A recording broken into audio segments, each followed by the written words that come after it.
Дружи мои, сегодня 15 студеня, января. Рад приветствовать вас. Вот сидя у печки, спинку грею. Положил уже вон чурочку небольшую. Пусть она потихоньку шает, чтобы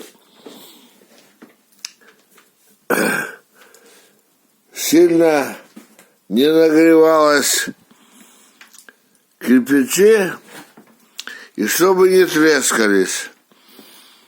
Пусть потихоньку вот так тепло дает. А я все собирался на улице воск топить в баке, в выворке. Да все никак не получается. Вот. Разные причины. Вот. Ну, знаете, и пол делаю вон там, и всяких работ хватает. Вчера кончил стирку, черное белье там стирал. Вот. А сегодня вот положил на стульчик, как я в лесу, меня научили с измольства мужики делать костер в лесу. Значит, обращаю ваше внимание, что ложились, ну я положил-то вот это, такие вот палочки, да, вот такие. Но это так вот примерно на 5 сантиметров или на 10 сантиметров в диаметре бревнышки лежат, вот так вот лежат. Вот. Помельче сухие веточки. Вот так вот ложу. Вот. Потом на них уже мох сухой, который беру у сосен, елок, которые у самого ствола сухие.